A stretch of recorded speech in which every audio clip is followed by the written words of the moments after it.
वक्तव्य को, जो समाज के उस तबके से नहीं भी हैं, जो समाज के संपन्न वर्ग से हैं, उनको भी समझने की जरूरत है, जो हम थोड़ा सा समझेंगे। क्या है वो? हमें किसी व्यक्ति की महानता समझने के लिए पहले ये देखना चाहिए कि उसकी प्रेरणा बिंदु क्या थी। आपको मैं प्रेरित करूं, इससे बेहतर है कि मैं आपको वही बताऊं डॉक्टर अंबेडकर के बारे में जिससे मुझे प्रेरणा मिलती है। शायद आपको भी किसी से प्रेरणा मिल जाए। और मैं ये स्पष्ट कर दूं, मैं किसी विचारधारा, किसी मान्यता, किसी वाद का अंध समर्थक नहीं हूं। मैं ना गांधीवादी हूं, ना मार्क्सवादी हूं, ना अंबेडकरवादी हूं। मैं सभी महान व्यक्तियों को पढ़ता हूं, डूब के पढ़ता हूं। अंबेडकर जी जितना पढ़ते थे उतना नहीं पढ़ पाता हूं, लेकिन तब भी काफी पढ़ता हूं। उनके बारे में तो एक ऐसी बात मैंने सुनी है, आप बार बार ताली मत बजाइए, उससे रिदम टूटेगी। ताली एक ही बार बजा दीजिएगा बाद में, है ना? अभी सुन लीजिए। मैं कल जब इंदौर आ रहा था, फ्लाइट में था, तो मैंने कुछ वीडियोस डाउनलोड किए हुए थे अंबेडकर जी के बारे में, ये सोच के कुछ नया पढ़ने को मिले, कुछ नया सुनने को मिले, तो मुझे भी तो प्रेरणा मिले। तो एक जिक्र मैंने सुना। आप लोग धूप से परेशान तो नहीं हो रहे ज्यादा? वैसे भी धूप मेरी तरफ ज्यादा है, आपकी तरफ तो कम है, तो है ना? तो अगर मैं बोल सकता हूं तो आप सुन भी सकते हैं, ऐसा क्या है। और आप बैठे हैं, मैं खड़ा हूं, तो आपको तो ज्यादा।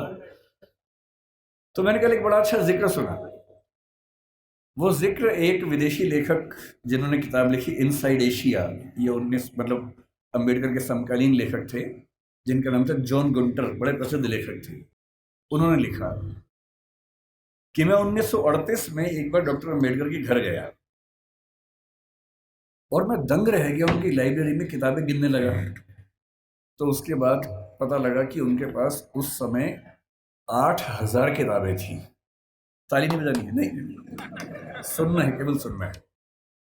8,000 किताबें थी।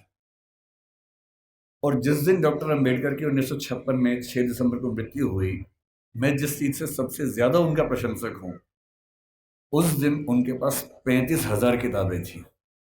मैंने अरस्तु के बारे में सुना है, जो ग्रीक फिलॉसफी का सबसे महान चिंतक या सबसे महान चिंतकों में से एक हुआ। उसने अपने जीवन में 3,000 पुस्तकें लिखी। हालांकि वो अधिकांश पुस्तकें बहुत छोटी हैं, 2 पृष्ठ, 4 पृष्ठ, 5 पृष्ठ की हैं। मैं दंग रह जाता हूँ। मेरे पास डॉक्टर अंबेडकर का पूरा साहित्य है, वो 21 किताबों में आता है। और जब मैं उसको उठा के 5-7 दिन पहले जब पता लगा यहाँ आना है, तो मुझे लगा मैं एक बार रेफरेंस के तौर पर फिर से देख लूँ। इतना मोटा बंडल है उन किताबों का, जो डॉक्टर अंबेडकर ने केवल अपने 65 साल के जीवन में लिखी है। उनको समय कम मिला। ये ईश्वर या नियति की क्रूरता है कि उनको समय कम मिला। अगर उनको 10-15 साल और मिल जाते तो निस्संदेह हमारा देश जैसा है उससे बहुत बेहतर होता। लेकिन नियति का मामला है। मैं देखता हूं कि हमारे समाज में बहुत